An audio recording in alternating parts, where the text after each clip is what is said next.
Welcome back, guys, to another episode of Dimitri's Desk. We're on episode 6, where we discuss price action in crypto markets. And man, we have a lot since last week. I don't know what I said on the last podcast, but things went south real fast on the last episode. So we have, as always, IOST USD that we're going to talk about first. As you can see, we finally did break out of that range that we've been talking about for the last 5 episodes, between a penny and a penny and a half. We did break out of that range, unfortunately, not in the direction that everybody was hoping for, but we did break out of it. So we did dip below a penny. We tested that resistance and we came down lower. Right now sitting at 0.7, approaching that 0.5 bottom that was actually initiated in the beginning of this year. So in the beginning of this year, essentially the low was registered to be 0.5144. And if you do some quick math in terms of how much are we still up since the low, we're looking at about 33%. We dipped as low as below 20%. And we went as high as 256% since that low was formed in the beginning of the year. So obviously, a lot of consolidation is happening, downward movement and price action. Let's not fool anybody. Prices are coming down, not in a direction that we want to see. We did fall below the moving averages, which is the 250 on a daily. We have RSI that's showing that it's oversold. Now, a very important point is that obviously, if it's in the zone of oversold, you don't want to jump in and start buying it with everything you got, because the indicator itself actually works when we come out of this oversold level, which is the 30 level here. So we need to wait for that, for the confirmation for those day traders. Important thing to point out also, those people giving props for catching the range as it was playing out, while it was playing out, and I hope they had their stop losses in place to essentially limit the losses for those day traders.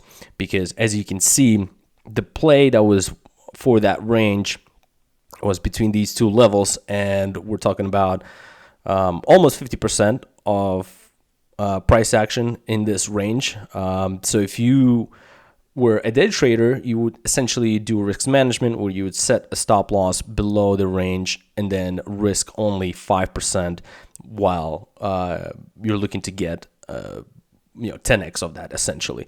So this actually price action is what probably fueled most of this downward pressure in price, because you had these type of traders essentially having stop losses set below that. That's why we have that spike that just accelerates as we penetrate below a penny.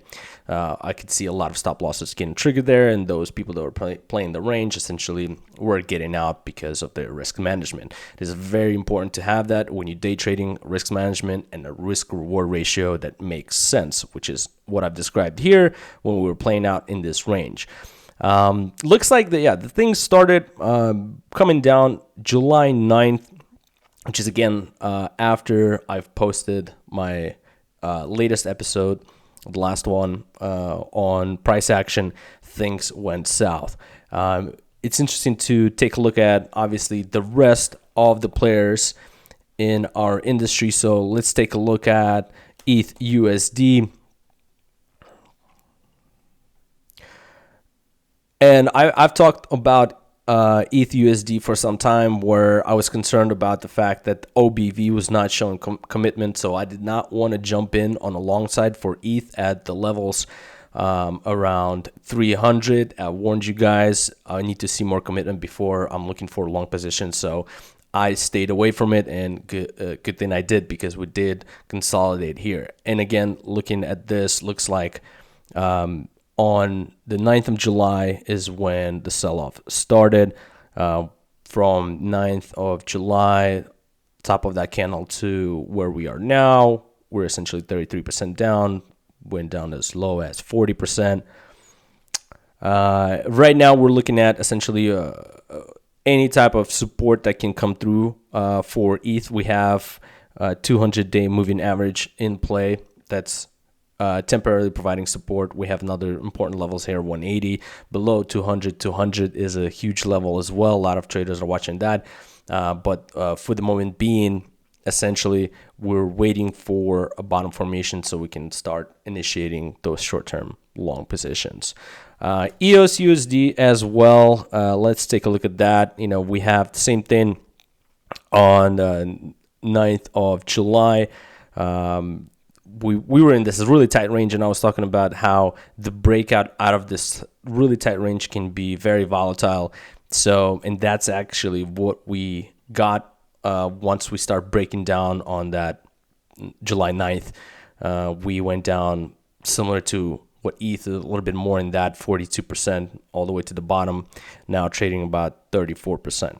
So looks like ETH was definitely impacted. We went down as low as 350. RSI is below 30 level, which is indicating oversold. Again, this is not something that we want to see when we're trading in an upward trend, right? So we need to reconsider that definitely the trend has changed in the short term for these alts. Jumping into BTC USD, we're going to take a look. Again, similar development in terms of July 9th being the day when things start selling off. We have from the high that was made on July 10th all the way to the bottom here, about 31%. We're sitting 28% in terms of being down from July 9th. RSI is showing downward movement.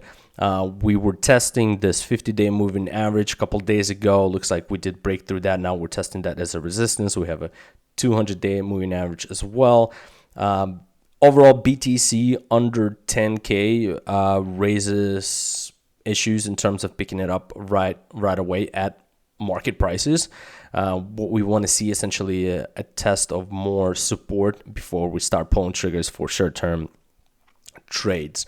Again, it has to make sense in terms of risk management. If the risk reward is in place, then that trade makes sense.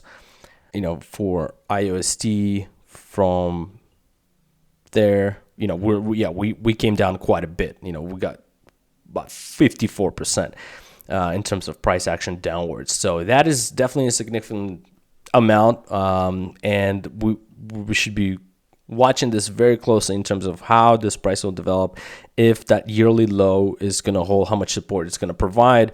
But in the meantime, looks like the short-term price action direction is obviously downwards, breaking out of this range. So continue to watch this for any type of support development. One important thing is also for those long-term investors and holders of IOST, on a bigger scheme of things, nothing has really changed for those that are trying to enter as a node. New nodes that are actually coming up right now, which is beautiful for them because they can actually pick up IOST pretty cheap in order to qualify to be a node to reap those rewards, because IOST is one of the best ecosystems for rewards. You can find out for yourself on stakingrewards.com and many other resources. This offers an opportunity for them to actually get in and play that long-term game. But for the short term, we have to call it as it is. Right now, we're looking for the support. We did have fundamental news in play during that time, well, building up to that time when Facebook was going to appear in front of Congress and a lot of regulatory officials in US to discuss their Libra introduction, integration, and so on. So there was a lot of information, speculation that was getting leaked out to the market, basically with a negative tone and creating a lot of FUD in crypto, which create price downward pressure on price. So if something like this, where you have fundamental news that are coming up that are very important, that can be so huge, you have to keep them in mind when you're setting up your stop losses and putting on trades, because often you'll see volatility pick up in a significant way, and you can be wicked out from these news. Even if they're positive or negative, you essentially have a quick reaction from traders that can spike you out and trigger those stop loss orders and escalate essentially in a downward movement. So that was something that was in play that I saw this week that played out for broader crypto market where we went into quite a bit of a sell-off as Facebook was getting into this discussion with regulators. And on the day off, we saw quite a bit of selling as well. If you take a look at BTC, USD, the day of this, we went down. The day of this event, we went down about 16%. Again, that is due to the fact that regulators are trying to outline the guidelines for Facebook and provide clarity on how they should carry out this Libra integration. At the end of the day, what I got out of this is that Facebook obviously wants to comply with regulators. They need more clarity, and regulators are outlining that. Now, the problem is that the whole process of getting the licenses and blessing from these regulators is going to take quite a bit of time. So I feel like a lot of people might be rushing in and saying, hey, Libra is integrating, Facebook is releasing this, and it's going to be amazing for crypto. But we have to remember that Facebook is huge, and they have to be able to comply with all these regulations all over the world. And for that to happen, it takes a lot of time from regulators. As we know, things don't really move as quickly as crypto likes it to be. So again, fundamental news that played this week that carried on to essentially us selling off a little bit further. Now that we have somewhat of a picture in terms of what we have for Libra, and the Congress has spoken about it, we'll see more clarity as time goes on. But for me, I think that whole Libra integration is really going to take quite a bit of time, anywhere between 6 to 12 months before we really get approvals, licenses, and so on. So I wouldn't hold my breath waiting for that as we play this out. And lastly, let's talk about the development in BTC dominance. So here's the chart that you're looking at, paired up with BTC dominance against the total market cap of crypto on a weekly chart. Keep that in mind. So what I've noticed for the last couple of weeks is the actual market cap has been going down while the BTC dominance has been picking up.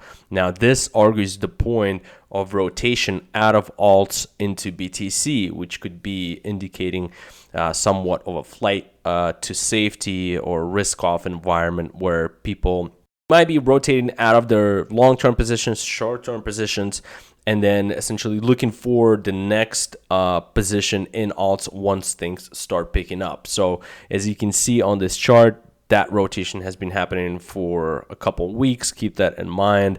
Until we have that change, we might see a lot of the same. As you can see historically, that change does come, and we do have that rotation back from BTC into alts. But again, like we mentioned many times already, until that day, traders are still going to position themselves in the most dominant one, which is BTC, as long as it continues to yield the returns that they look for. Once BTC volatility slows down and stops yielding the returns that traders are looking for, they will look at other avenues to chase that yield, which opens door to alts, that alt season that everybody's talking about. Well, that's about it for today's episode. Hope you guys enjoyed, and be safe out there. Use risk management, and I'll catch you guys next week.